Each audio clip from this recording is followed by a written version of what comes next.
The sound cut through Seaside Diner like shattered glass. A man in a gray Armani suit stood at the counter, his face crimson with rage, finger jabbing toward a young waitress whose hands trembled around a dishcloth. Preston Whitmore, Senior VP at Cascade Holdings, wasn't accustomed to being told his order would take a few extra minutes. Do you even know who I am? I could buy this pathetic diner and fire every single one of you before dessert. His voice bounced off the faded walls, cutting through the usual clatter of silverware and quiet conversations. No one moved. Customers hunched over their plates, eyes down, suddenly fascinated by their meatloaf specials in half-empty coffee cups. At the corner booth by the window, Cole Brennan set down his coffee mug, the ceramic meeting wood, with a quiet finality that his 7-year-old daughter Harper recognized instantly. Her small hand reached for his wrist, but he was already standing, his broad shoulders blocking the afternoon light streaming through the window. The waitress, blonde hair escaping a messy bun name tag reading, Quinn, took a half step back, her eyes flickering between the shouting man and the floor. Cole crossed the diner in 5 steady steps and positioned himself between them, his voice low and level. That's enough. Leave. Preston's face twisted, his expensive watch glinting as he turned toward this new obstacle, ready to unleash the same fury on someone who wouldn't back down. Cole didn't move, didn't blink. His hands stayed loose at his sides, but his feet were planted like they'd grown roots through the linoleum floor. Excuse me, do you have any idea who you're talking to? I'm Preston Whitmore, Senior VP at Cascade Holdings. One phone call and I'll bury you. Preston's words came fast, practiced. The kind of threat that money had taught him always worked. Cole's jaw tightened just barely, but he didn't take the bait. Let me guess. Cole's voice remained steady, devoid of the anger that would have given Preston satisfaction. Construction worker, handyman, or maybe one of those veterans with anger issues. The diner had gone completely silent, the hum of the old refrigerator, the only sound competing with Preston's heavy breathing. Cole's jaw tightened just barely, but he didn't take the bait. Just someone who knows when to walk away. The words hung in the air between them, simple and final. Preston glanced around the diner, suddenly aware that every eye was on him, that someone in the back had their phone out recording. His face went from red to purple, then settled into something colder, more calculated. He pulled a $50 bill from his wallet and threw it on the counter, the paper fluttering down like a wounded bird. Keep the change, sweetheart. Maybe buy yourself some self-respect. Then he turned and walked out the door, swinging shut behind him with a pneumatic hiss that seemed too gentle for what had just happened. The tension broke like a snapped wire. Conversations resumed in low murmurs. Forks clinked against plates, but Quinn stood frozen at the counter, the dishcloth still clenched in her white-knuckled hands. Cole turned to her, his voice softer now. You okay? She looked up at him, and for just a moment, he saw something in her brown eyes that didn't match the uniform or the name tag or the coffee-stained apron. It was the look of someone who'd seen this kind of anger before, who'd learned to make herself small enough to survive it. I've dealt with worse, she said quietly, and the way she said it made Cole believe her. An older woman with silver hair emerged from the kitchen, wiping her hands on her apron. The owner, Rosie herself. Quinn, honey, take 5 minutes. I've got the floor. Quinn shook her head, already reaching for the coffee pot to top off customers who'd gone back to pretending nothing had happened. I'm fine, Rosie. Really. But her hands were still shaking as she poured, and Cole noticed the way she kept her eyes down, the way she moved through the diner like someone trying not to be seen. He walked back to his booth where Harper sat with Vera crayons spread across the table, her blue eyes wide with a mixture of concern and admiration. Daddy, you were so brave, she whispered. And Cole could hear her mother in those words, the same thing Lisa used to say, before the cancer took her voice, her strength, everything. He slid into the booth and ruffled Harper's hair, smiling despite the heaviness that settled in his chest whenever he thought about his late wife. Just doing what's right, kiddo. Nothing brave about it. Harper went back to her drawing, but she kept glancing toward Quinn, her 7-year-old mind working through something she didn't quite understand yet. Minutes later, Quinn appeared beside their table with a fresh pot of coffee and a slice of apple pie. On the house, she said, not quite meeting Cole's eyes. He started to protest, but she'd already set down the pie in front of Harper, who beamed up at her. The little girl tilted her head, studying Quinn with that unfiltered curiosity only children possess. What's your real name? Harper's question made Quinn freeze for just a second, her practiced smile faltering. The waitress's lips twitched, almost forming a genuine smile. Quinn, that's my real name. Harper nodded, satisfied with the answer. I'm Harper. That's my daddy Cole. He was a soldier and now he cuts trees. We come here every Friday because daddy works nights and we like pie. Quinn's gaze shifted to Cole for just a second, something unreadable passing across her face before she nodded and turned away. Cole watched her retreat to the counter, watched the way she stood alone by the coffee maker, staring out the window at the gray Oregon sky. Harper leaned across the table, her voice dropping to a stage whisper. She seems sad, Daddy. Cole picked up his coffee cup, the ceramic still warm against his palms. Yeah, kiddo, she does. That was a Friday. The following Friday, Cole and Harper came back to Seaside Diner. Same time, same booth. It became a pattern over the next few weeks. Harper would finish school. Cole would pick her up in his old Ford pickup, and they'd stop at the diner before his night shift at the sawmill started. Quinn always served them, and each time, she seemed a little less like a ghost and more like a person. In the second week, Harper knocked over her milk, the glass shattering against the floor. Before Cole could even move, Quinn was there with a towel and a dustpan, kneeling down to Harper's eye level. It's okay, sweetheart. Just glass and milk. Nothing important broke. Her voice was gentle, practiced, like she'd said these words before to someone else who needed them. Harper's eyes filled with tears. I'm so clumsy, always breaking things. Quinn reached out and squeezed Harper's small hand. You're not clumsy. You're 7. Big difference. When I was 7, I knocked over an entire crystal punch bowl at my father's Christmas party. That's clumsy. The gesture was so natural, so immediate, that Cole found himself wondering about Quinn's story about the life that had taught her to comfort a crying child with such ease. When she brought a fresh glass of milk, she didn't charge them for it. And when Cole tried to add extra to the tip, she waved him off. Don't worry about it, she said, and for the first time she almost smiled. By the 4th week, Harper had started drawing pictures for Quinn, little crayon sketches of families and houses and sunshine that she'd leave folded under her napkin.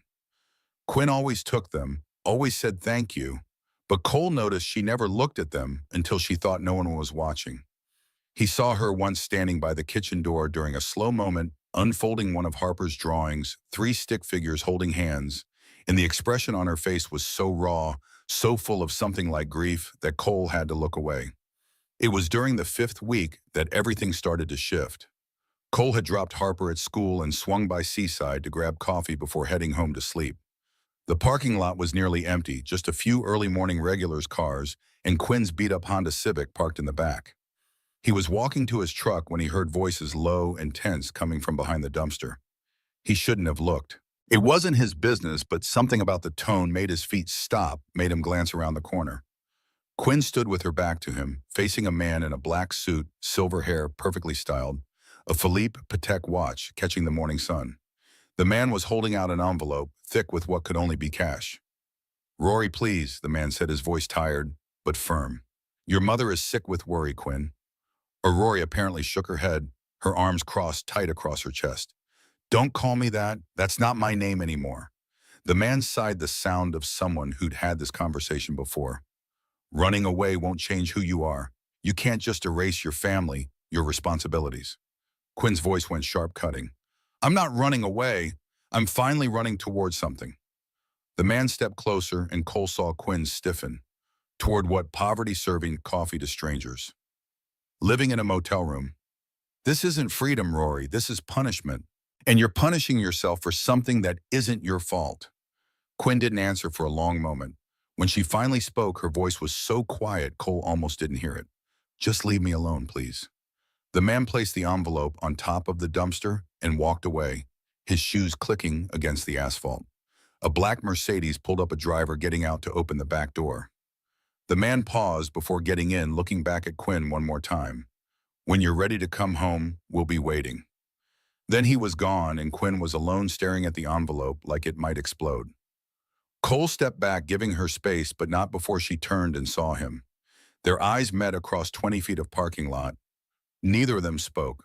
Quinn grabbed the envelope, walked to her car, and threw it in the back seat.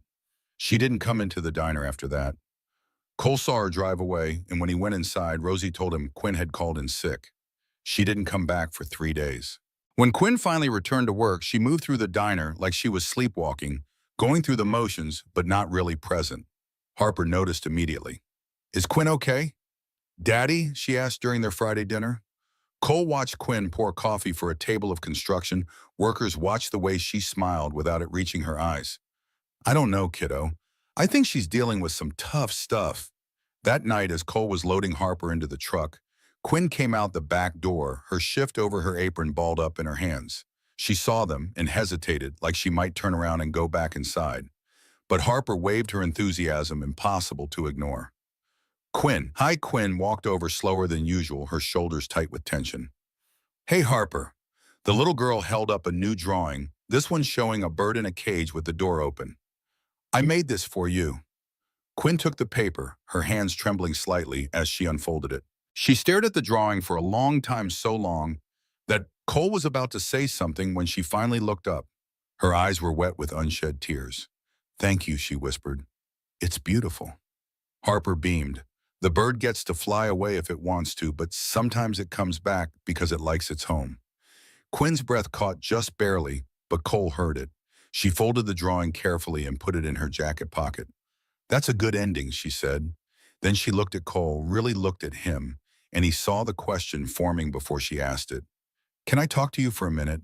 Cole glanced at Harper, who was already distracted by a stray cat wandering through the parking lot. Yeah, sure. They walked a few steps away, just far enough that Harper couldn't hear. Quinn crossed her arms again, that defensive posture Cole had started to recognize. You saw me last week with my father. It wasn't a question. Cole nodded. I wasn't trying to spy, just happened to be there. Quinn laughed, but there was no humor in it. My father, Sterling Ashford. Maybe you've heard of him. Cole shook his head. Can't say I have. Quinn looked surprised, then almost relieved. He owns Ashford Industries. $8 billion, 3,200 employees, philanthropy, real estate, tech investments. He's very important. The way she said the last part made it clear what she thought of importance. And you're his daughter, Cole said, the pieces starting to click together. Quinn shook her head. I was his daughter, Aurora Ashford. Private schools, designer, clothes, summers in the Hamptons. The perfect little investment. Cole frowned. Investment? Quinn's voice went flat, reciting facts like she'd memorized them. That's what daughters are in families like mine. Assets to be managed, positioned, married off to the right people. I tried to leave when I was 19. He found me in 2 days. Told everyone I'd had a breakdown, put me in therapy until I learned to behave. Tried again at 25. He threatened to cut off my mother's medical care if I didn't come back. She has MS. Quinn's hands were shaking now and she shoved them into her jacket pockets. This time I planned better. Closed accounts he didn't know about. Changed my name legally. Cut every tie. Became nobody. Just Quinn. Just a waitress in a diner in Cedarville, Oregon, serving coffee and pie to people who don't care where I came from. The parking lot felt very quiet. Cole could hear Harper singing softly to the cat, could hear traffic on the distant highway, but everything else seemed muted. Why are you telling me this? He asked. Quinn looked at him, and the vulnerability in her eyes was almost painful. Because you helped me, and because I need you to know that anyone who gets close to me becomes a target.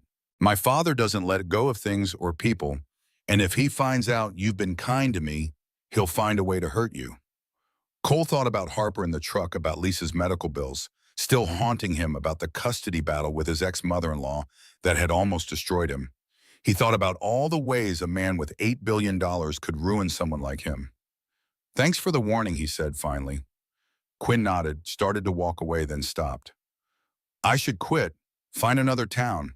It's what I've done before.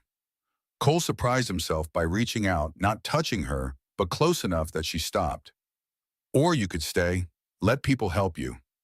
Quinn shook her head, something like sadness crossing her face. No one can help me. Not against him. She walked to her Honda, got in, and drove away. Cole stood in the parking lot for a long time after that, trying to figure out what he'd just walked into. Harper called out from the truck. Daddy, is Quinn coming back? Cole climbed into the driver's seat and started the engine. I hope so, kiddo. But even as he said it, he wasn't sure he believed it. That night, after he tucked Harper into bed and headed to his shift at the sawmill, Cole couldn't stop thinking about Quinn's face when she'd looked at Harper's drawing, about the way she'd said investment, like it was a curse word. He worked his shift mechanically, his mind elsewhere, earning a few concerned looks from his supervisor. The next morning, Cole found an envelope tucked under his windshield wiper. Inside was a check for $50,000 and a note written in precise corporate handwriting. Mr. Brennan, I appreciate your kindness toward my daughter, but I must ask you to maintain distance. This is a family matter. The enclosed should help with any inconvenience. Sterling Ashford. Cole stared at the check for a long moment, then tore it into pieces and let the wind take them. Harper found him standing there when she came out for school. What was that, Daddy? Cole forced a smile, but it didn't reach his eyes. Just some trash, kiddo. Nothing important. But it was important, and they both knew it. The warning had been delivered polite and poisonous as arsenic in expensive wine. Quinn didn't show up for work on Monday or Tuesday. By Wednesday, Rosie was worried enough to call Cole, having found his number on an old receipt where he'd written it for Harper in case of emergency. She's not answering her phone, Rosie said, her voice tight with concern. The motel says she checked out Sunday night, paid cash, left no forwarding address. Cole felt something cold settle in his stomach. Did she say anything to you before she left? Rosie was quiet for a moment. She asked me to give you this. That evening, Cole drove to Seaside to pick up what Quinn had left. It was Harper's drawing, the one with the bird in the open cage carefully folded inside a larger piece of paper with a note scrawled in Quinn's handwriting. Thank you for reminding me what brave looks like. I'm sorry I couldn't stay. Take care of that beautiful daughter. She's lucky to have you. Harper cried when Cole told her Quinn had left. Not dramatic sobs, just quiet tears that broke his heart more than screaming would on. Did we do something wrong? She asked. Cole pulled her close. No, baby. Sometimes people have to leave, even when they don't want to. Harper pulled back, her blue eyes fierce through the tears. Daddy, we have to find her. We have to help her. Cole thought about Sterling Ashford's check, about the warning implicit in every crisp bill. He thought about his daughter, about keeping her safe, about the smart thing to do. Kiddo, I don't think we can. Harper's face crumpled. But you always say we help people who can't help themselves. That's what Mommy taught us. And there it was, his dead wife's voice coming through their daughter's tears. The promise he'd made at her funeral that he'd teach Harper to be brave, to stand up, to do the right thing even when it was hard. Cole closed his eyes and made a decision that would change everything. Okay, he said. Okay, we'll try. It took him 2 days to find Sterling Ashford's address. The internet was surprisingly helpful when you knew what you were looking for. Ashford Estate, West Hills, Portland. 40 acres, 12,000 square foot main house. Security that would make a prison jealous. Cole stood outside his apartment at 5 a.m, coffee going cold in his hand, looking at the address on his phone and wondering if he'd lost his mind. Harper appeared beside him in her pajamas, her small hand slipping into his. Are we going to save Quinn? Cole looked down at his daughter, at her mother's eyes staring back at him with absolute faith that he could fix this. We're going to try. The drive to Portland took 90 minutes. Harper chattered nervously the whole way, asking questions Cole couldn't answer. What if Quinn wasn't there? What if her father wouldn't let them see her? What if something bad happened? Cole just kept driving his hands steady on the wheel, his mind running through scenarios that all ended badly. The Ashford estate appeared around a curve in the road like something from a different world. Iron gates, stone walls, security cameras every 20 feet. Cole pulled up to the intercom, his heart pounding in his chest like it had during his first patrol in Kandahar. A voice crackled through the speaker. Private property, please turn around. Cole leaned out the window, his military ID in his hand. My name is Cole Brennan. I'm a veteran. I need to speak with Sterling Ashford. It's urgent. There was a long pause, then the sound of someone making a phone call. 5 minutes passed, the silence broken only by Harper's breathing and the soft ticking of the truck's cooling engine. Then the gates swung open with a mechanical hum that seemed too gentle for what they represented. The driveway was longer than some streets Cole had lived on. Trees lined both sides, perfect and manicured, leading to a house that looked like it had been airlifted from a European estate. A man in a dark suit stood at the entrance, his hands clasped in front of him. Mr. Brennan, he said as Cole parked. Mr. Ashford is expecting you. Please follow me. Cole held Harper's hand tight as they walked through doors that probably cost more than his truck, across marble floors that reflected their faces like water into a living room that could have held his entire apartment twice over. And there, sitting in a leather chair that probably had a pedigree, was Sterling Ashford. He looked exactly like he had in the parking lot. Silver hair, expensive suit, tired eyes that had seen too much of the world to be impressed by anything in it. He stood when they entered. Mr. Brennan, and this must be Harper. Sterling's voice was smooth-cultured, the voice of someone used to being listened to. Cole positioned himself slightly in front of his daughter. Where's Quinn? Sterling's expression didn't change. You mean Rory? My daughter, she's upstairs resting. Cole's jaw tightened. I want to see her. Sterling sat back down, gesturing to the chairs across from him. Cole didn't move. Sterling sighed, the sound of a man accustomed to dealing with difficult people. Mr. Brennan, I appreciate your concern, but this is a family matter. Rory has been confused, struggling. She came home because she realized she needed help. Cole's voice went flat. She didn't come home. You brought her here. Sterling's eyes hardened just slightly. She's my daughter. She belongs here. Cole took a step forward. People aren't property, not even daughters. Sterling stood up again, and suddenly the veneer of politeness cracked just enough to show the steel underneath. You have no idea what you're talking about. No idea what I've done for her, what she's throwing away. Harper's small voice cut through the tension. Where is she? I want to see Quinn. Sterling looked at Harper, and something in his face softened. She's not well, sweetheart. She needs rest. Harper pulled away from Cole and walked right up to Sterling, her 7-year-old courage making her seem bigger than she was. You're lying. My daddy says lying is wrong. Sterling blinked clearly, not used to being challenged by a child. Before he could respond, footsteps sounded on the stairs. Everyone turned. Quinn stood on the landing wearing a white dress that looked expensive and wrong on her, her hair pulled back too tight, her face carefully blank. Cole, her voice was barely a whisper. What are you doing here? Harper broke free and ran to the stairs. Quinn, we came to save you. Quinn came down the stairs slowly, like each step hurt. When she reached the bottom, she knelt down to Harper's level, and Cole saw her hands were shaking. You shouldn't be here. It's not safe. Cole moved closer. Did he force you? Quinn looked up at him, and the defeat in her eyes made his chest tight. No, I came back because... She trailed off, glancing at Sterling. Sterling's voice was gentle now, almost kind. She came back because she realized she belongs here. This is where she's meant to be. Cole looked between them, seeing the lie even if he couldn't prove it. Quinn, look at me. She did, and he saw everything she wasn't saying in that look. What did he threaten you with? Quinn's eyes filled with tears. Sterling stepped forward. That's enough, Mr. Brennan. I think it's time you left. Cole didn't move. Not until she tells me herself. Quinn stood up slowly, and when she spoke, her voice was hollow. He said if I didn't come back, he'd make sure you lost Harper. The words hung in the air like smoke. Cole felt the world tilt, what Quinn's tears spilled over. He has lawyers, the best lawyers money can buy. He said they could prove you're unfit. The PTSD from your service, the financial struggles, the night shifts leaving Harper with an elderly neighbor. He said Harper would be in foster care within a month if I didn't come home. Sterling's face remained calm, almost sympathetic. I simply pointed out the facts, Mr. Brennan. The state has an obligation to ensure children are in safe environments. I was prepared to make a concerned citizen report. Harper grabbed Cole's hand, her grip tight with fear. Daddy Cole knelt down eye level with his daughter, and in that moment, he heard Lisa's voice, that last conversation before the cancer took her. Promise me you'll teach her to be brave, to stand up for people who can't stand for themselves. He'd promised. He'd meant it. Cole stood up and looked directly at Sterling Ashford. Go ahead, make your call. Bring your lawyers. Bring all your money. I've faced worse than you.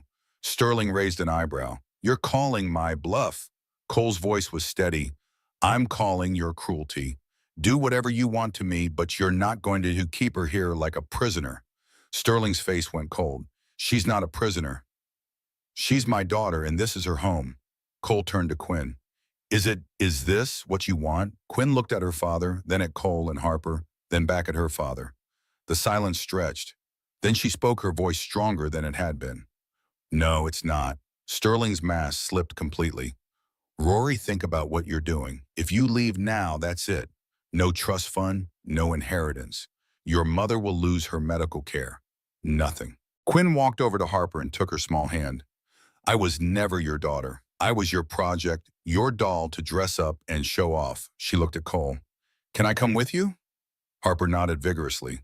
Cole held out his hand. Quinn took it.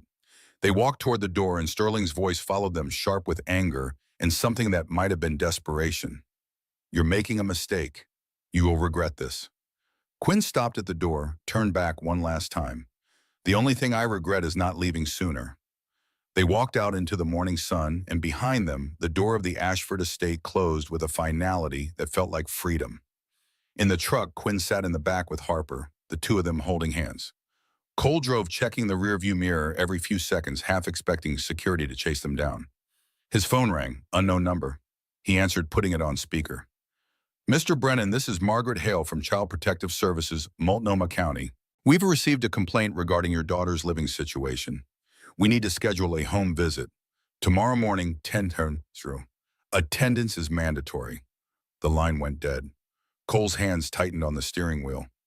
In the mirror, he saw Quinn's face go white. I'm so sorry, she whispered. I've ruined everything. Cole pulled over to the side of the road, put the truck in park, and turned to face them both. No, you chose freedom. Now we fight for it. Harper leaned against Quinn, and Quinn wrapped an arm around her. How do we fight a man with unlimited resources? Cole thought about Lisa's medical bills, about the collection agencies, about every hard thing he'd faced since she died. One day at a time. Together. The next morning, Margaret Hale arrived exactly at 10 times morning. She was in her 50s, gray suit, clipboard, the professional detachment of someone who had seen too much. She walked through Cole's small apartment, noting the worn sofa, the kitchen that was clean, but old, the single bedroom where Harper slept while Cole took the couch. She sat down at the kitchen table and asked questions. How long had Cole been working night shifts? Who watched Harper? Had he missed work recently? Was there anyone who could provide character references? Cole answered honestly, knowing that honesty was both his best defense and his greatest vulnerability. Yes, he worked nights. Yes, Mrs. Chen watched Harper. And yes, she was 74. Yes, he'd missed shifts when Harper was sick. No, he didn't have many people who could vouch for him. He'd been so focused on surviving that he hadn't built much of a life. Margaret's face gave nothing away. She asked to speak with Harper alone. Cole stepped into the hallway and Quinn joined him, her face tight with anxiety. This is my fault, she said again.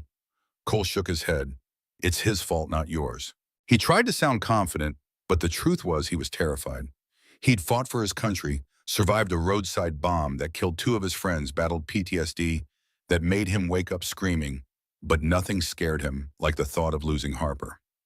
Inside, Harper was telling Margaret about her life, how Daddy made her breakfast every morning, how he helped with homework even when he was tired, how he read to her every night, how he talked about mommies so she wouldn't forget, how he'd stood up for Quinn because that's what brave people do. Margaret wrote everything down her pen, scratching against paper, the only sound in the small room. When she came out, her expression was unreadable. Mr. Brennan, I'll be submitting my report to the court. You'll receive notice of a hearing date within 7 days. Until then, Harper remains in your custody, but I'd suggest you prepare yourself. She left and the apartment felt very small and very quiet. Quinn paced the tiny living room. There has to be something we can do, some way to fight this. Cole thought about the check Sterling had sent, about the warning, about every threat wrapped in politeness. Then he thought about an old friend from his service days, someone who had become a family lawyer after getting out. He made a call. Janet Reeves had been in Cole's unit in Afghanistan, back before an IED had sent her home with a Purple Heart and a determination to help families instead of hurting them. She listened to the whole story, asked sharp questions, and at the end she was quiet for a long time. Cole, I'm not going to lie to you. Sterling Ashford is one of the most powerful men in Oregon. Going up against him in court is like bringing a knife to a drone strike. Cole closed his eyes. So I'm going to lose Harper. Janet's voice turned sharp. I didn't say that. I said it's hard, not impossible. She paused. And if Quinn is willing to testify, if she's willing to tell the truth about her father, about the control and the threats that changes things, that gives us ammunition. Cole looked at Quinn, who'd been listening. She nodded. I'll do it. Whatever it takes. Janet's voice came through the phone, determined. Okay, then we fight. Discovery starts now, and Mr. Ashford is about to learn that money can't buy everything. The hearing was set for 2 weeks later. Janet worked around the clock, gathering evidence, deposing witnesses, building a case. She found 8 former employees of Sterling Ashford willing to testify about his controlling behavior, about the way he'd monitored Rory's every movement, about the private investigators he'd hired to track her. She got medical records from the therapist who treated Rory at 19, who admitted under oath that Sterling had pressured him to diagnose her with dependency issues. She got bank records showing the $100,000 donation Sterling had made to Child Protective Services just days before the complaint was filed. And she got the recording of Sterling's threat because Cole had recorded their conversation in the living room, legal in Oregon, under one-party consent laws. What she couldn't get was help from Quinn's mother, Catherine Ashford. The woman was too afraid, too dependent on Sterling for her medical care to risk crossing him. Janet worked through the evidence late one night at Cole's kitchen table, drinking coffee that had gone cold hours ago. Harper was asleep, and Quinn was staying in the bedroom with her, giving Cole the couch. Quinn had insisted on taking a job at a coffee shop to help with expenses, despite Cole's protests. She worked mornings while Cole slept after his night at shift, their schedules aligning just enough that someone was always with Harper. Janet looked up from her papers, her eyes tired but determined. "Cole, there's something you should know. Sterling has been busy. He's reached out to your ex-mother-in-law." Cole felt his stomach drop. "Diane, why would he?" Janet cut him off. "He's offering to fund her case for full custody of Harper. She's refused so far, but he's persistent. And that's not all. He's been digging into your military record looking for anything he can use. PTSD episodes, medications, therapy sessions. He's building a case that you're unstable." Cole ran a hand through his hair. "I've been stable for years. One panic attack when I first got back doesn't make me unfit." Janet nodded. "I know that, but in court, it's about perception. He's also looking at your finances. The medical debt from Lisa's treatment, the second mortgage, the late payments on your truck. He's painting a picture of a man who can barely keep his head above water." Cole couldn't argue with that. It was true. Since Lisa's death, he'd been drowning in debt working nights because it paid better living paycheck to paycheck. Janet reached across the table and squeezed his hand. "We're not giving up. We've got truth on our side. Sometimes that's enough." But they both knew that in court, truth without money to back it often lost to lies with deep pockets. The day of the hearing arrived cold and gray. The courtroom was smaller than Cole had expected, less dramatic than the ones he'd seen on TV. Judge Linda Pearson presided, a woman in her 50s with sharp eyes and a reputation for not tolerating manipulation. Sterling Ashford sat on one side with his lawyer Harrison Lockatch, who wore a suit that probably cost more than Cole made in a month. Cole, Quinn, and Harper sat on the other side with Janet. Margaret Hale sat in the middle, technically neutral, but with a report that Janet had already told Cole wasn't favorable. Harrison Lockatch opened with confidence, painting a picture of an unsuitable single father living in poverty, working dangerous night shifts, leaving his daughter with an elderly woman struggling with PTSD. "Your Honor," said Mr. Brennan's circumstances, while sympathetic, are not suitable for raising a child. The complaint was filed out of genuine concern for Harper's welfare. Mr. Ashford has no personal interest in this case beyond ensuring the child's well-being. Janet stood up, and her voice cut through the courtroom like a blade. "Your Honor, this complaint was not filed out of concern. It was filed as retaliation. Mr. Ashford threatened Mr. Brennan because Mr. Brennan helped his daughter escape psychological abuse." Harrison started to object, but Janet was already playing the recording of Sterling's threat. She presented the donation to CPS. She called the former employees who testified about Sterling's control over Rory, and then she called Quinn to the stand. Quinn walked up slowly, her hands shaking as she placed it on the Bible and swore to tell the truth. Janet's questions were gentle but direct. "Tell us about your childhood. Tell us about trying to leave. Tell us about what happened when your father found you." Quinn's voice was steady as she answered, laying out 27 years of control disguised as love. "My father tracked my phone. He monitored my bank accounts. He chose my clothes, my friends, my major in college. When I tried to leave at 19, he told everyone I'd had a breakdown. When I tried again at 25, he threatened to cut off my mother's medical care." She looked directly at the judge. "And when Cole Brennan showed me kindness, when he treated me like a person instead of a possession, my father tried to destroy him by threatening to take away his daughter." The courtroom was silent. Judge Pearson looked at Sterling. "Mr. Ashford, do you have anything to say?" Sterling stood, and for the first time he looked less like a titan of industry and more like a tired old man. I love my daughter. Everything I did was to protect her. Judge Pearson's voice was ice. By controlling her, by threatening a man who showed her kindness, by attempting to remove a child from a loving home. Sterling had no answer. Judge Pearson looked at her notes, then at Harper. Harper, can you come up here, please? Harper walked to the judge's bench, her small hand gripping the railing. Judge Pearson smiled at her. Harper, do you feel safe with your daddy? Harper nodded vigorously. Yes, ma'am, he's the best daddy ever. Judge Pearson's smile widened. I can see that. She looked up at the courtroom. I've reviewed all the evidence and I'm ready to make my ruling. The silence was absolute. Judge Pearson's voice was clear and firm. Mr. Ashford, your actions constitute harassment and abuse of the legal system. The donation to CPS is under investigation. This complaint is dismissed. Harper remains with her father. She looked at Cole. However, Mr. Brennan, I'm ordering a follow-up visit in 3 months to ensure stability. Use that time wisely. The gavel came down. It was over. Cole felt Harper crash into him, her arms around his waist, her tears soaking through his shirt. Quinn stood to the side, crying quietly, and Cole reached out and pulled her into the hug too. Behind them, Sterling Ashford walked out of the courtroom alone, his empire intact but his daughter lost forever.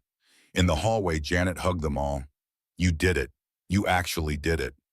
Cole looked at Quinn. We did it. That night, they celebrated with pizza in Cole's tiny apartment, Harper chattering happily between them. But as the evening wound down and Harper fell asleep on the couch, Quinn and Cole sat at the kitchen table in comfortable silence. What happens now? Cole asked. Quinn stared at her hands. I don't know. I need to figure out who I am without him defining me, without anyone defining me. Cole nodded slowly. And where will you do that? Quinn looked up, and in her eyes was something Cole hadn't seen before. Determination. Somewhere new. Somewhere I choose. She reached across the table and squeezed his hand. Thank you for everything, for reminding me I'm worth fighting for. Cole squeezed back. You always were. 2 weeks later, on a Sunday morning, Quinn packed her Honda Civic with everything she owned. Harper cried as she hugged her goodbye. Will you come back? Quinn knelt down, wiping Harper's tears. Maybe someday, but right now I need to learn how to fly on my own. She looked at Cole. You taught me that, both of you. Cole walked her to her car. Where are you going? Quinn smiled, a real smile this time. North, maybe Seattle, maybe further. Wherever feels right. She hugged him quick and tight. Take care of that little girl. Cole nodded. Always. Quinn got in her car, started the engine, and drove away. Cole and Harper stood in the parking lot until the Honda disappeared around the corner. Harper slipped her hand into his. Will we see her again? Cole thought about the bird in Harper's drawing about open cages and choices. If she wants to come back, she knows where to find us. Harper nodded, satisfied with that answer. They went back inside and life continued. Cole kept his job at the sawmill. Harper kept making stray-eyed A's. Mrs. Chen kept making soup. And every Friday they went to Seaside Diner, sitting in their usual booth, remembering the woman who taught them both about courage. 3 months later, Margaret Hale came for her follow-up visit. She spent an hour with them, asking questions, observing, taking notes. At the end, she smiled. Mr. Brennan, I'm closing this case. Harper is exactly where she needs to be. After she left, Cole found Harper in her room drawing another picture. This one showed 3 people, but now they were standing separately, not holding hands. The bird from her first drawing was in the sky above them, flying free. That's beautiful, kiddo. Harper looked up. The bird left, but it's still part of the picture because even when people leave, they don't really leave. They stay in your heart. Cole sat down next to her, pulling her close. When did you get so wise? Harper giggled. From you and Mommy and Quinn. Cole kissed the top of her head. Yeah, from all of us. 6 months passed, marking a rhythm of normalcy that Cole and Harper clung to after the storm of the custody hearing. Fridays at Seaside Diner became their ritual again, though Quinn's absence left a hollow space across the vinyl booth. Harper would sometimes set a napkin on that empty spot, her small way of keeping a place for someone who might return. Cole maintained his night shifts at the sawmill, his body accustomed to the unnatural hours, his mind sometimes drifting to the woman who had briefly entered their lives and then disappeared north. He'd received one postcard from Seattle 2 months after she left. No return address, Just Quinn's handwriting, saying simply, learning to fly. Thank you. Harper had taped it to the refrigerator where it remained, edges curling with time. The custody case had left Cole with legal bills that Janet had reduced but couldn't eliminate entirely. Each month became a careful balance of expenses. Harper's school supplies, groceries, the rent that had increased in April. He started picking up extra shifts when possible, earning sideways glances from his foreman, who worried about fatigue leading to accidents around the massive blades that turned Pacific Northwest timber into lumber. Financial strain wasn't the only lingering effect. Rumors spread through Cedarville after the hearing. Cole noticed the way some parents at Harper's school would pause their conversations when he approached how certain invitations to birthday parties stopped arriving. The shadow of Sterling Ashford reached farther than the courtroom. What did they think happened? Daddy Harper asked one afternoon after a classmate's mother had hurried her child away from them at the grocery store. The little girl was more perceptive than Cole sometimes wished.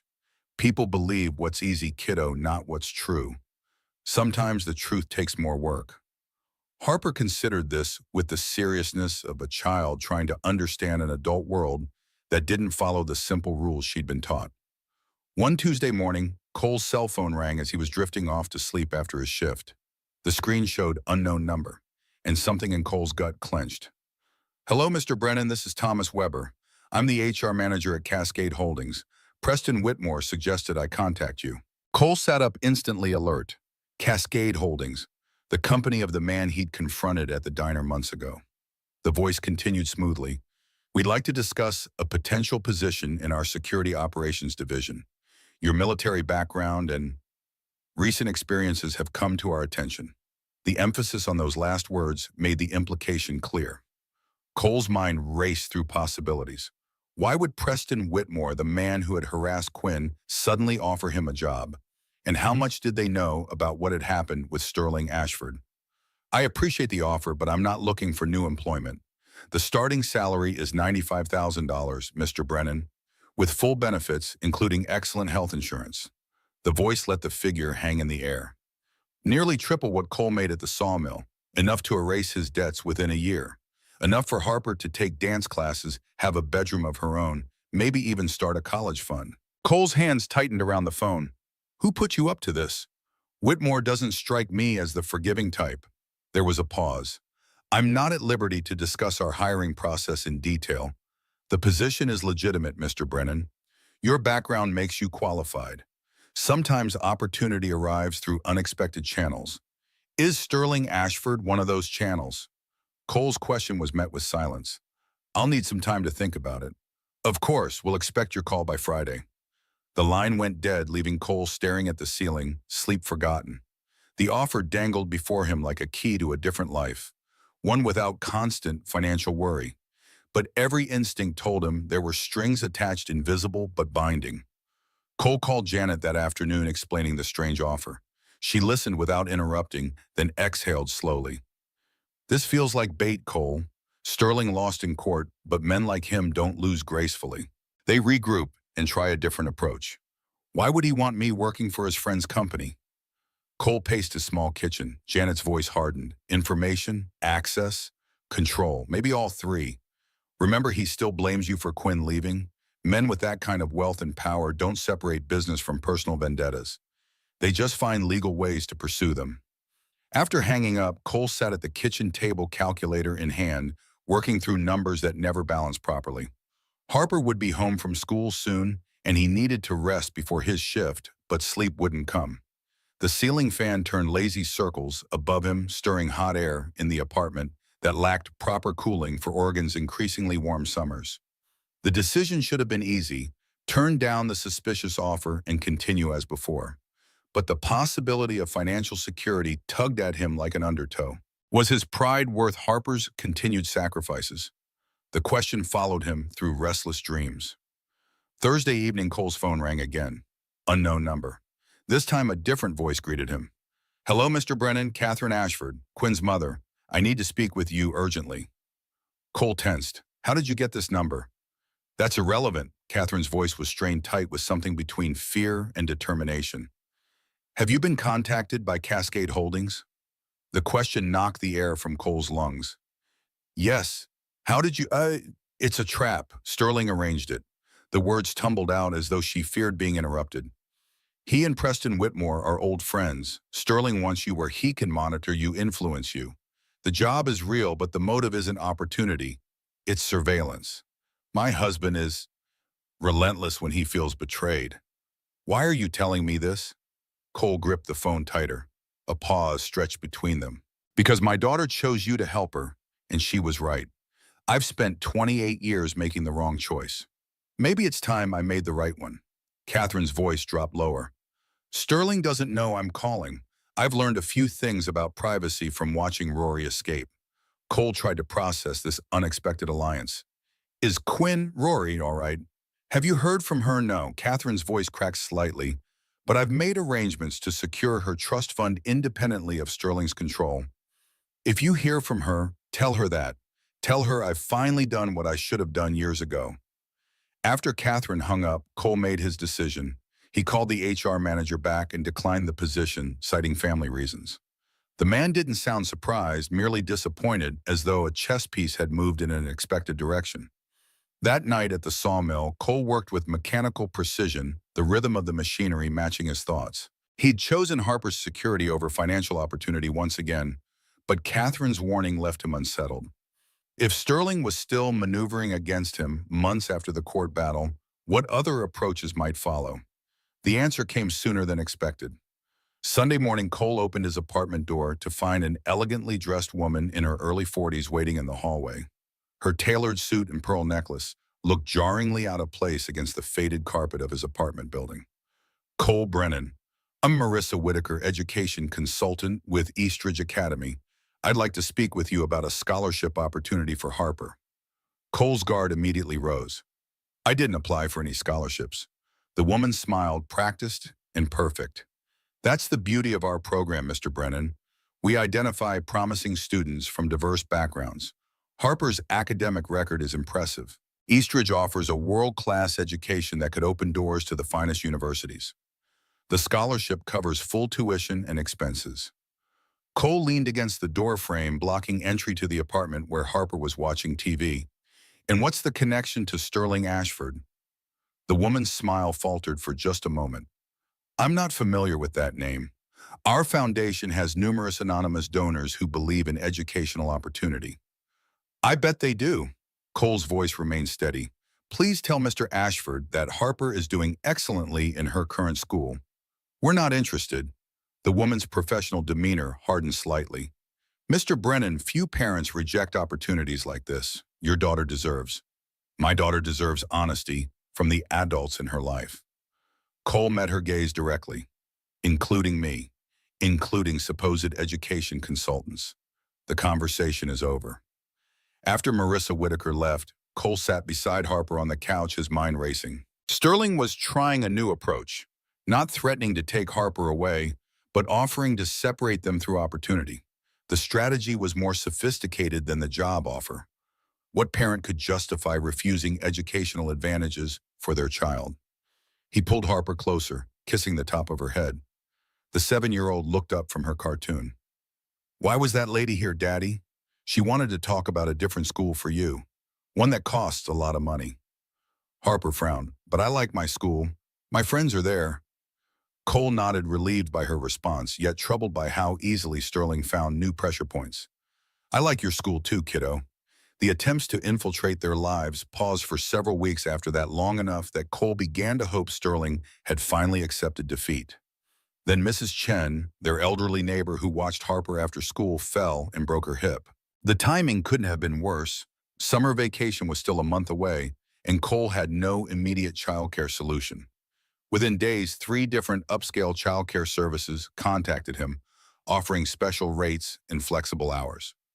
Each mentioned community recommendations when Cole asked how they'd heard about his situation.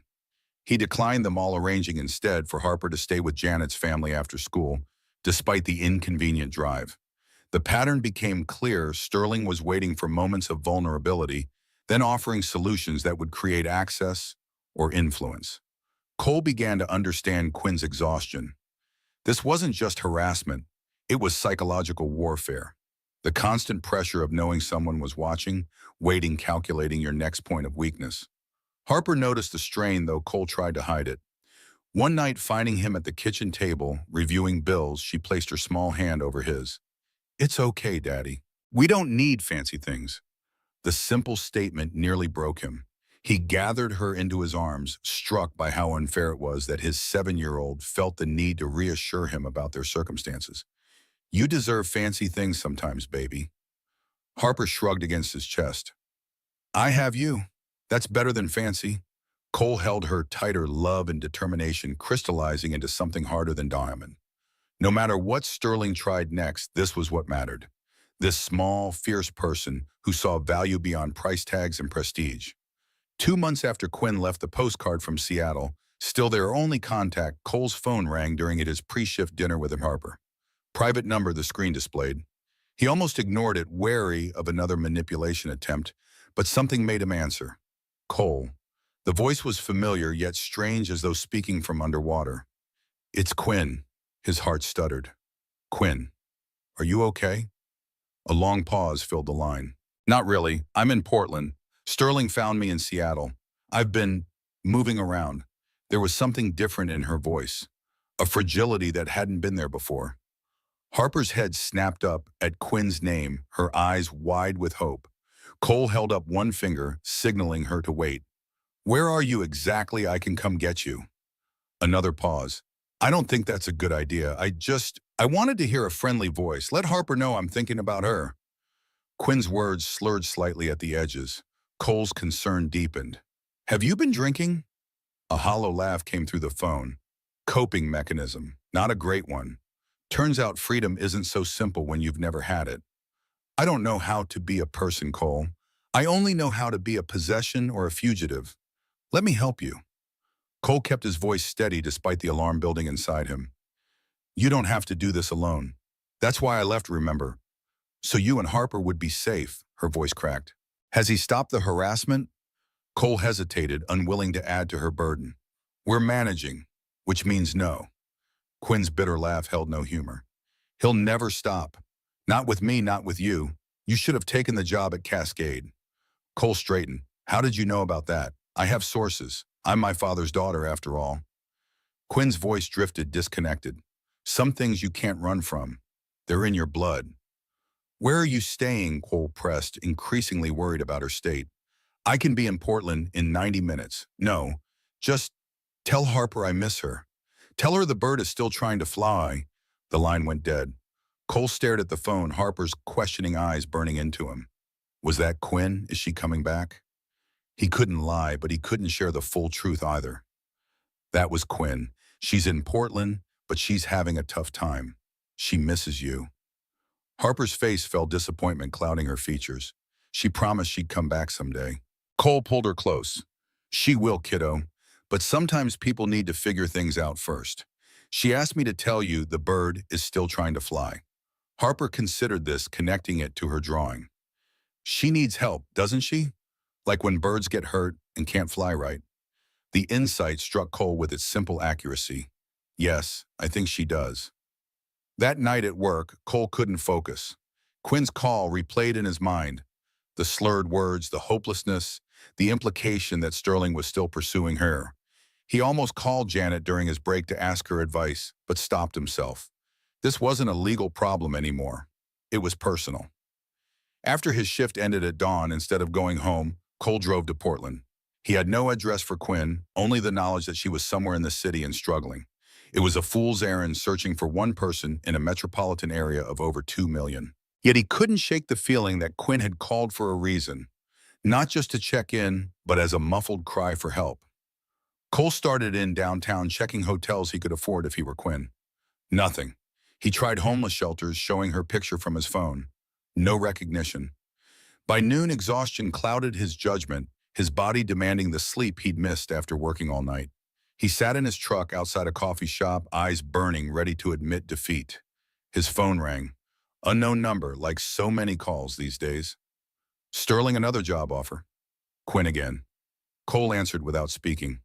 "Mr. Brennan," a woman's voice unfamiliar. "This is Portland General Hospital. We have a patient named Quinn who had your number as her emergency contact. She was admitted last night for alcohol poisoning and possible drug interaction." Cole's exhaustion vanished. Is she okay? Stable now? The nurse's voice was professionally detached. She's asking for you. The hospital room was sterile white machines beeping quietly beside the bed, where Quinn lay looking smaller than Cole remembered. Her blonde hair was different, shorter, dyed darker at the ends, like she'd been trying to change her appearance. An IV dripped fluid into her arm. You came. Her voice was raspy, eyes bloodshot. I didn't think you would. Cole moved to the chair beside her bed. You called me last night. Did I? Quinn closed her eyes. I don't remember much. They say I had a bad reaction to mixing alcohol with my anxiety medication. Not exactly my finest moment. Cole leaned forward, elbows on his knees. What happened? Quinn, last I heard you were heading to Seattle to start over. I did. Got an apartment, found a job at an art gallery. Quinn's laugh was bitter. Turns out gallery customers look at the art, not the staff. I was invisible for the first time in my life. It was peaceful until Sterling's private investigator showed up 3 weeks ago. She turned to face the window sunlight, highlighting the hollowness of her cheeks. He didn't come himself this time, just sent photos proving he knew where I lived, where I worked. My mother's medical records showing her condition worsening, a reminder of what happens to people who defy him. Cole's jaw tightened. So you ran again? Quinn nodded. Portland seemed safer somehow. More places to disappear. I found a room in a boarding house, started working at a bar. The drinking was self-medication. The sleeping pills, too. Last night I just took too much of everything. The unspoken truth hung between them. It might not have been entirely accidental. Cole reached for her hand, finding it cold and fragile.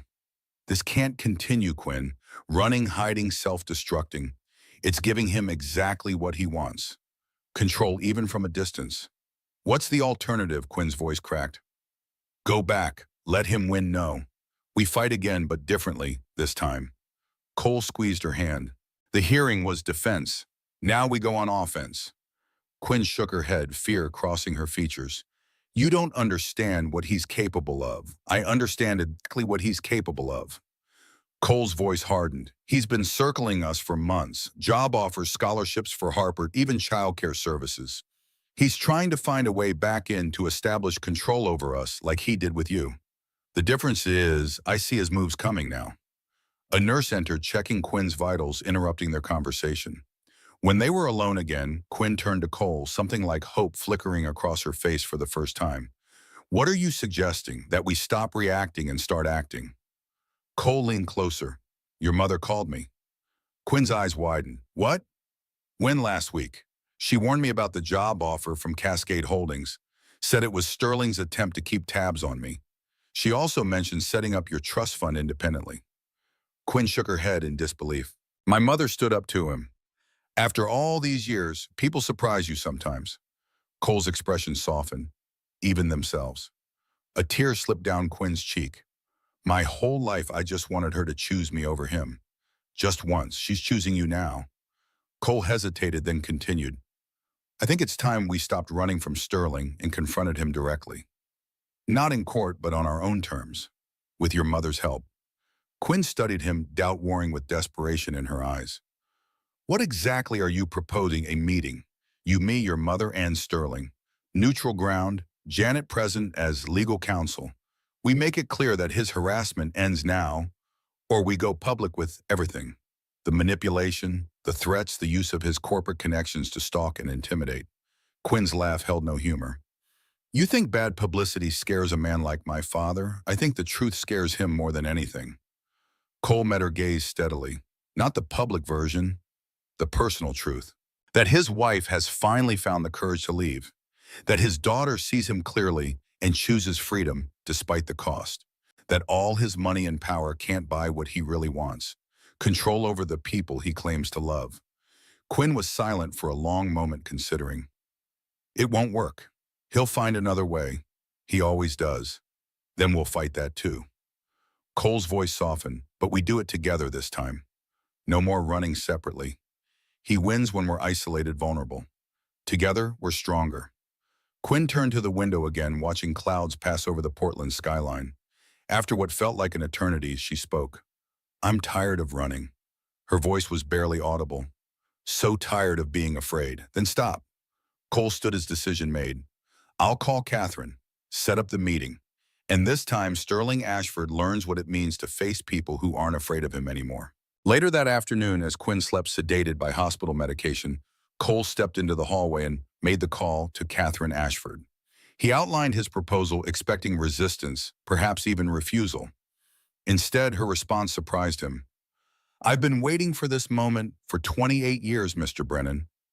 Catherine's voice held a strength Cole hadn't heard during their previous conversation. Sterling's away on business until Thursday.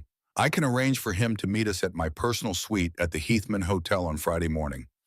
He won't suspect anything until he arrives. Cole hesitated. Are you sure about this? The consequences are long overdue. Catherine cut him off. My daughter nearly died last night because of his psychological terrorism. I've enabled him for too long, no more. After ending the call, Cole gazed through the hospital window at the city below, streets filled with people living ordinary lives untouched by the kind of power Sterling wielded. He thought about Harper waiting at Janet's house, about the promises he'd made to protect her. Was he risking too much by engaging Sterling directly? Or was this the only way to truly end the threat hanging over them all? His phone buzzed with a text from Janet. Mrs. Chen called. Men claiming to be insurance adjusters were asking questions about you at her apartment. Stay alert. The timing wasn't coincidental. Sterling was escalating again, probing for weaknesses while Quinn was vulnerable. Cole texted back, need your help Friday morning. Confrontation with Sterling. Heathman Hotel. Janet's response came seconds later. Dangerous move. You sure? Cole looked back at Quinn's sleeping form, remembering her words. I'm tired of running. So tired of being afraid. He typed his reply, no more running, time to end this. Friday morning arrived with a clarity that seemed significant, sunlight breaking through Oregon's perpetual clouds as though nature itself acknowledged the importance of the day. Cole had spent Thursday making arrangements, ensuring Harper would stay with Janet's family, preparing Quinn for the confrontation, and grappling with his own doubts about forcing a showdown with a man as powerful as Sterling Ashford. Quinn had been discharged from the hospital the previous afternoon, the doctor satisfied she was no longer in danger from her overdose. They'd prescribed follow-up therapy and recommended addiction counseling concerns Quinn had dismissed with practiced deflection. Now she sat beside Cole in his truck, her face pale but determined, as they navigated Portland's morning traffic toward the Heathman Hotel. This is insane, you know that, right? Quinn stared straight ahead, fingers twisting the hem of her sweater. My father doesn't lose confrontations. It's not in his DNA. Cole kept his eyes on the road. Maybe that's because no one's ever confronted him with the full truth before. Surrounded by yes-men lawyers and people he can buy off. That's not us. Quinn's laugh held no humor. Just a single mom with MS, a sawmill worker with PTSD, and his alcoholic daughter with an Ivy League education she's never used. We're quite the dream team. Don't forget, Janet Cole added, switching lanes. Former military, Harvard Law, never lost a case against a corporate bully. And we have something Sterling doesn't. Quinn raised an eyebrow. What's that? Nothing left to lose. Cole pulled into the hotel's valet area. Your father deals in fear. He finds what people care about and threatens it. He's already played his best cards against us, and we're still standing. The Heathman's lobby embodied old-world elegance with mahogany paneling and staff who pretended not to notice Quinn's nervous energy as they made their way to the elevators. Catherine had arranged a private suite on the 10th floor, neutral ground that belonged to neither Sterling's world nor Cole's. Janet met them at the elevator, briefcase in hand, her military posture unchanged by civilian clothes. The attorney assessed Quinn with a quick glance, noting the hospital bracelet still on her wrist. Catherine is already upstairs. Sterling should arrive in 20 minutes. She handed Quinn a folder. Everything we have. Recordings, documentation of harassment, medical records, financial trails. If he tries to deny anything, we've got receipts. Quinn took the folder but didn't open it. My father won't be intimidated by paperwork. He'll have 10 lawyers working before we finish our first sentence. Janet's smile was sharp as a blade. That's why we're not approaching this as a legal threat. This is personal, not professional. We're offering him a choice, not an ultimatum. The suite Catherine had reserved featured floor-to-ceiling windows overlooking Portland's skyline furniture that whispered wealth without shouting it, and a conference table set with water bottles and notepads, as though this were a business meeting rather than a family reckoning. Catherine Ashford stood by the windows, her slender frame outlined against the city view. She turned as they entered, and Cole was struck by how much Quinn resembled her. The same delicate features, the same wary intelligence in her eyes.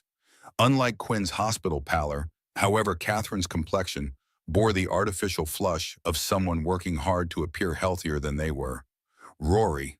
Catherine moved forward, arms slightly extended, stopping when Quinn stiffened. I wasn't sure you'd come. Quinn's voice was carefully neutral. I'm not here for reconciliation.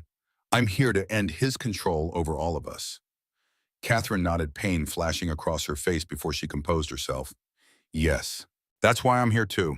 After 28 years, it's time. The next 15 minutes passed in tense preparation. Janet reviewed their strategy. No accusations, no threats, just clear boundaries and consequences. Quinn paced by the windows, her reflection fragmenting and reforming with each step. Catherine arranged and rearranged items on the conference table with shaking hands.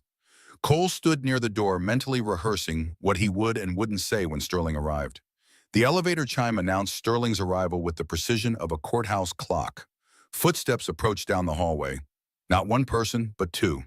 The door opened without a knock, and Sterling Ashford entered, followed by a younger man in an equally expensive suit carrying a leather portfolio. Sterling paused just inside the doorway, taking in the assembled group. His expression shifted from confusion to calculation in the span of a heartbeat. Surprise meetings rarely end well, Catherine. The room was dead silent as Sterling moved to the head of the conference table, claiming the position of authority without being offered it. I see you've assembled quite an audience for whatever this is. Quinn stepped forward from the window, moving into her father's line of sight. This isn't a board meeting. You don't run this conversation. Sterling's face softened at the sight of his daughter, though his eyes remained sharp. Rory, I've been worried about you. The young man behind Sterling opened his portfolio, ready to take notes, but Sterling waved him off. Give us the room, Michael. The assistant hesitated. Sir, given the presence of legal counsel, I said give us the room. Sterling's voice left no room for argument. The young man nodded and exited, closing the door with deliberate softness. Sterling unbuttoned his suit jacket and sat at the head of the table. So, my wife, my daughter, the sawmill worker who interfered in my family matters, and a lawyer. Should I assume this is some sort of intervention? Catherine spoke before anyone else could respond. It's a reckoning, Sterling. She moved to the table but remained standing. For 28 years, I've watched you control, manipulate, and terrorize our daughter in the name of protection. I've enabled it through my silence and my dependence. That ends today. Sterling's expression remained neutral, but Cole noticed his knuckles whitening as he gripped the armrests of his chair. I see. And what exactly do you propose, Catherine? That I simply stop caring about our daughter's welfare, stop worrying when she throws away every advantage to live in squalor and work menial jobs. Quinn slammed the hospital folder onto the table. Is this caring stalking me across state lines? Threatening Cole and his daughter? Driving me to? Her voice cracked and she gestured to the hospital bracelet still circling her wrist. For the first time, genuine concern crossed Sterling's features. What happened? I mixed alcohol with anxiety medication.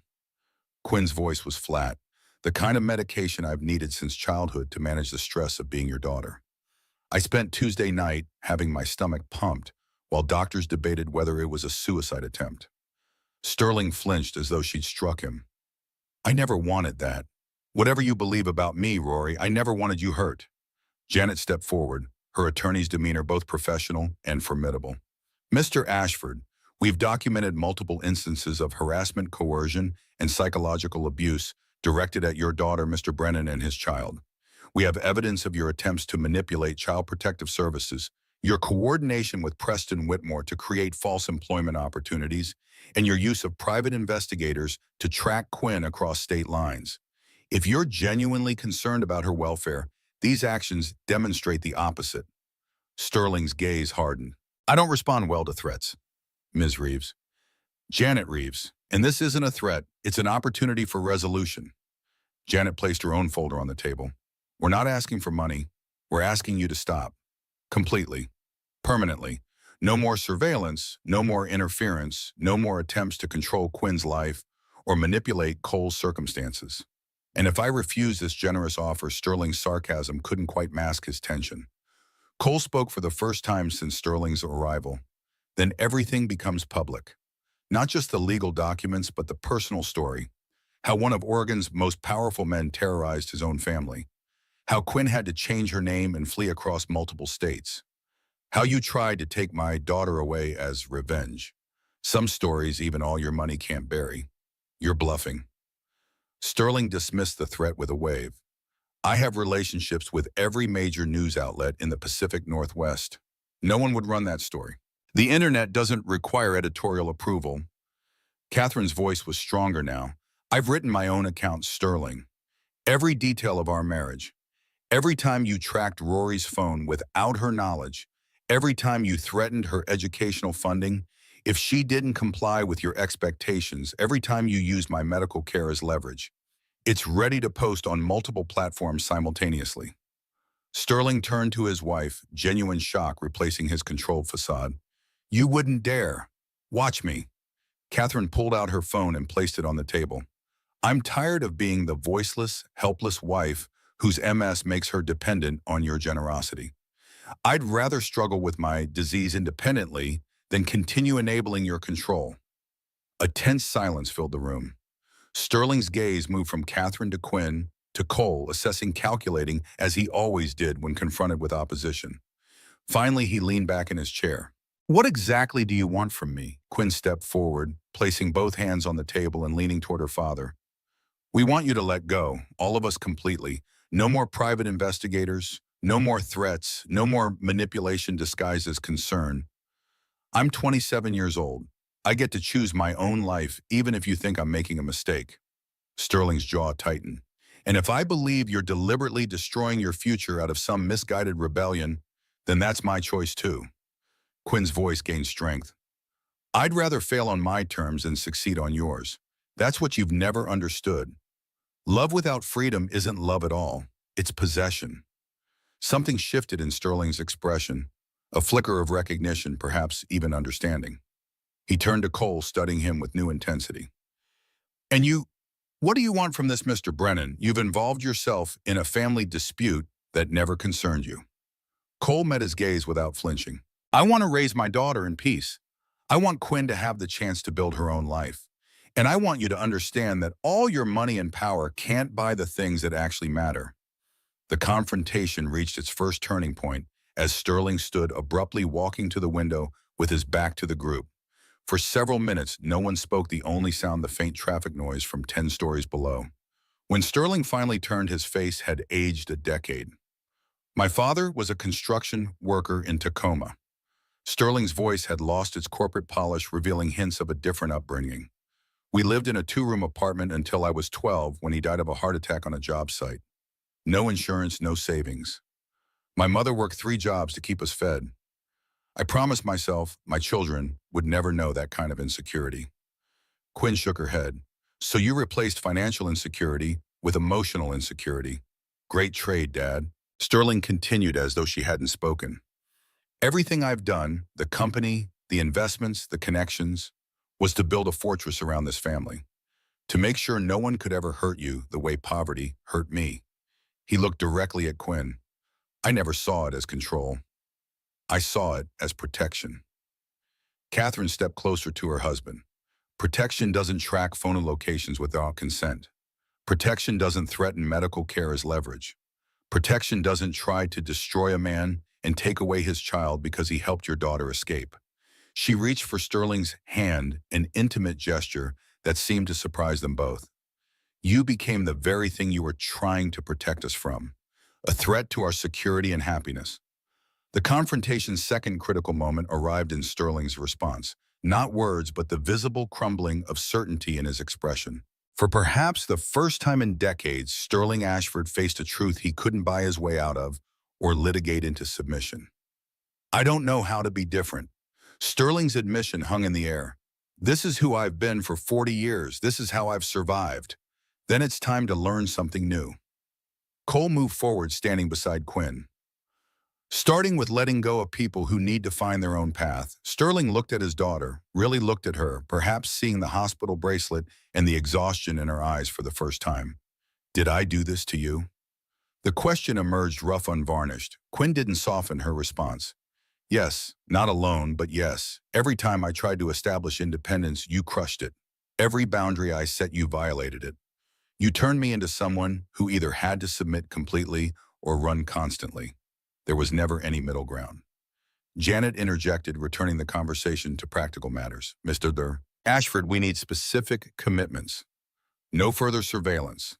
No contact with Cole's employers or Harper's school. No financial manipulations regarding Catherine's medical care or Quinn's trust fund. No private investigators. We can formalize this in writing today. Sterling returned to his seat at the table, the negotiator reasserting himself. And what guarantees do I have that Rory won't simply disappear again? That Catherine won't proceed with her threats regardless of my compliance, Cole answered before the others could. The same guarantee we have from you. Trust, something you can't buy or force. It has to be earned through actions. For the first time, something like respect flickered across Sterling's face as he regarded Cole. You're either very brave or very foolish, Mr. Brennan. Cole met his gaze. Just a father protecting his family. Something you claim to understand. The room fell silent again as Sterling considered his options. Catherine remained beside him, Quinn and Cole across the table, Janet standing slightly apart, the legal observer to this family reckoning. Finally, Sterling nodded once decisively. I'll agree to your terms with two conditions of my own. His voice resumed its business precision. First, Catherine's medical care continues uninterrupted regardless of our marital status. I established a separate trust for that purpose this morning. Second, Rory's trust fund transfers to her complete control, but she agrees to quarterly family dinners. Not at the estate somewhere neutral. Just communication, not control. Quinn looked surprised by the offer, suspicion warring with something more complicated in her expression. Why would you want that? Sterling's answer came without his usual calculation. Because you're my daughter. Despite everything, I want to know you. The real you, not the person I tried to shape you into. The negotiation continued for another hour. Janet documenting every detail, clarifying language, closing loopholes. Sterling participated actively, his legal mind finding and resolving ambiguities that might later cause conflict. By noon, they had a document that outlined not laws but boundaries, the architecture of a new relationship between all parties. As Janet finalized the paperwork, Catherine spoke privately with Sterling near the windows, their conversation too quiet for the others to hear. Quinn watched them with a mixture of hope and skepticism, years of conditioning making her wary of any apparent surrender from her father. Do you think he means it? Quinn asked Cole, her voice low. Or is this just another strategy? Cole considered the question seriously. I think he's genuinely shocked by how far things went. Your hospitalization, Catherine's ultimatum, the realization that his actions drove you to the breaking point. Sometimes people need to see the consequences of their behavior in stark terms before they can change. Quinn's shoulders slumped slightly, the tension of the morning catching up to her. I don't know how to have a normal relationship with him. I don't even know what that would look like. You don't have to figure it out today. Cole watched as Janet brought the documents to Sterling for his signature. One step at a time, freedom first, then you decide what kind of connection you want, if any. The signing proceeded without further drama, copies distributed to all parties. Sterling shook Janet's hand with professional courtesy, nodded to Cole with something approaching respect, and turned to Quinn with visible hesitation.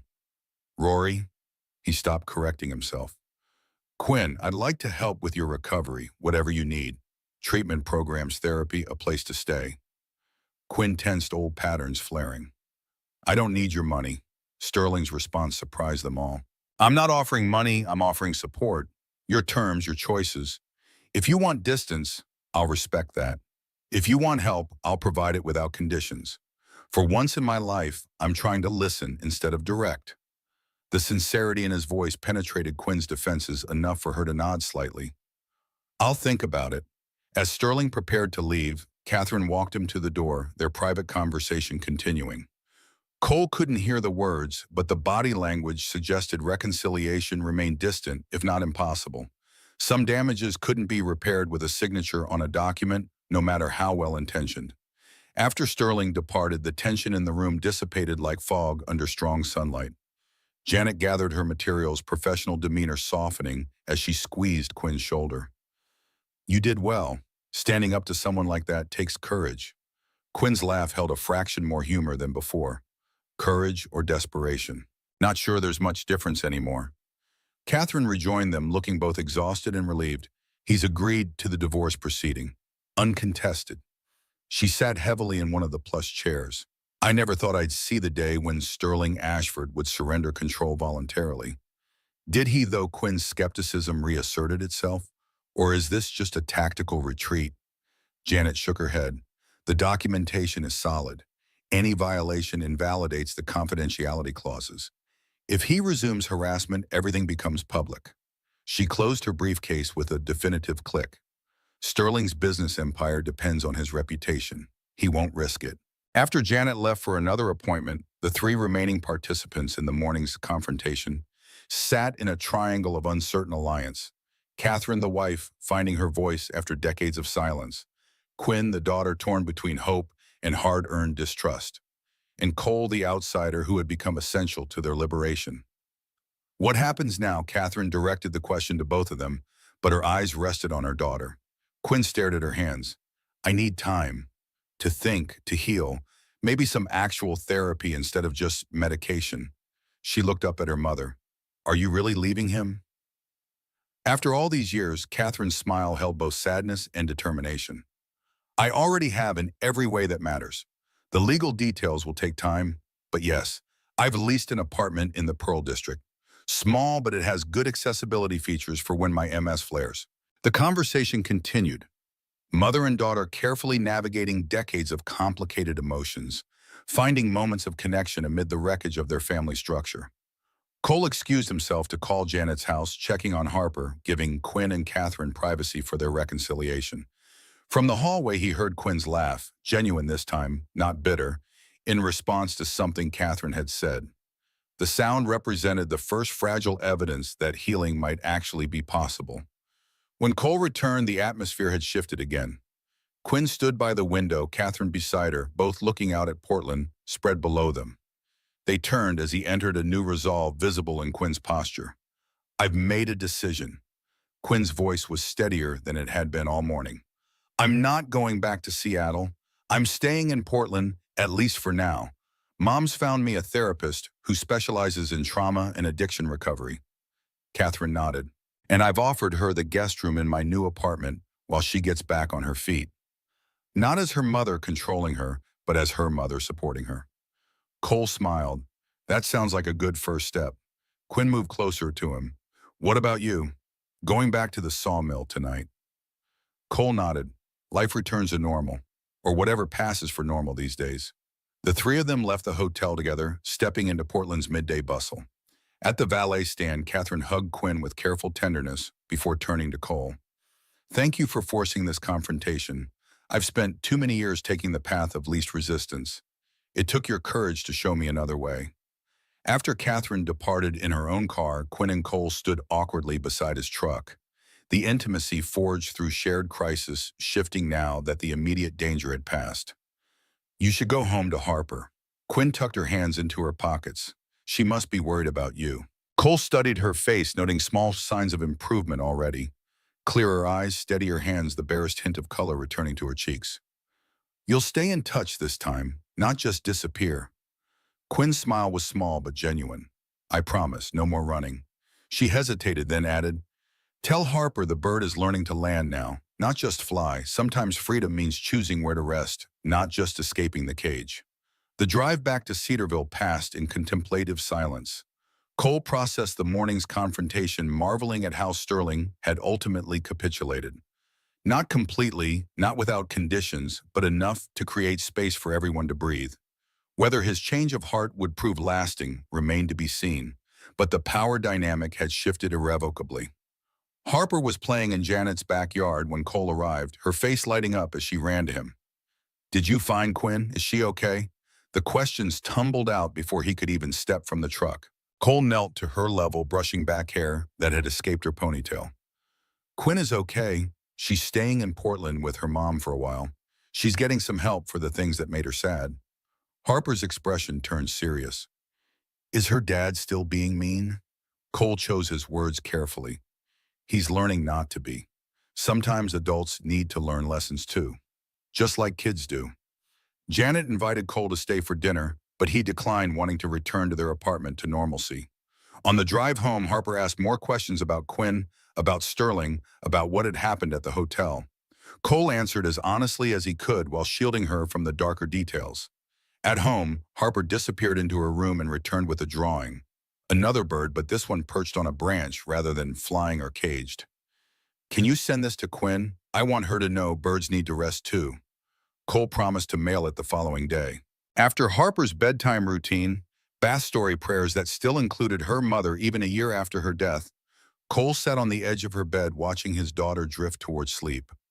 Daddy Harper's voice was drowsy. "Will Quinn come back to see us?" Cole stroked her hair. "I think she will when she's ready."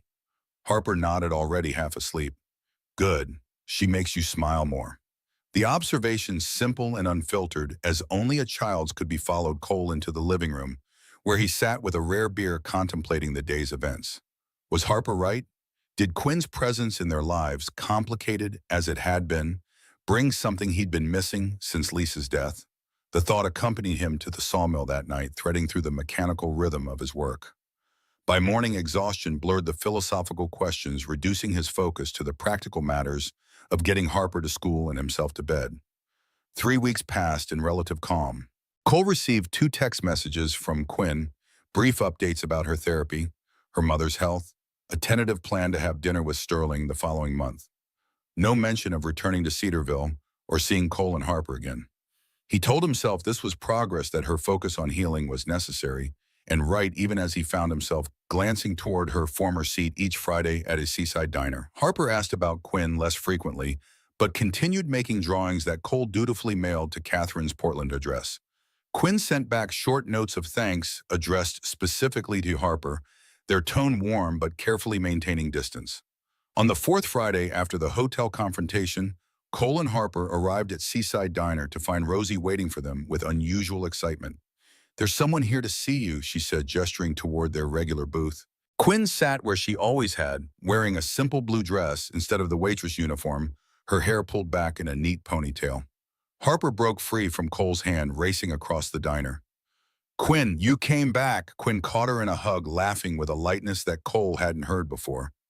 "I told you I would, didn't I? Just needed some time to get stronger." Cole approached more slowly, taking in the changes. Quinn looked healthier. She'd gained back weight loss during her months of running, and the haunted look had faded from her eyes. "Hello, stranger," he said, sliding into the booth across from her. Quinn's smile turned slightly shy. Not a stranger, just someone who needed to figure a few things out before coming back. Harper bounced in her seat between them, full of questions. "Did you get my drawings? Are you better now? Are you staying?" Quinn answered each one patiently, explaining in child-appropriate terms that she'd been sick in a way doctors couldn't fix with medicine, but she was working hard to get better. As Harper colored the children's menu, Quinn leaned closer to Cole. "I wanted you to know, I had dinner with Sterling last week. Neutral territory, just like we agreed. Catherine came too." Cole raised an eyebrow. "How did that go?" Quinn's laugh held genuine amusement.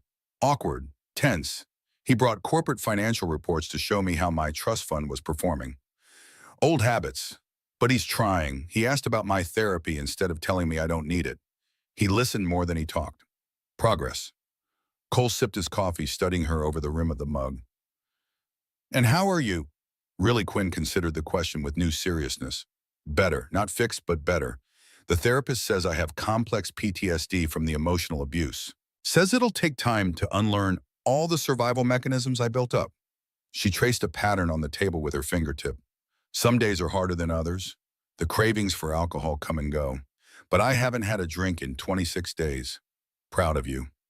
Cole's simple statement carried more weight than lengthy praise would have. Their conversation continued through dinner, Harper's chatter providing counterpoint to the more serious undertones between the adults.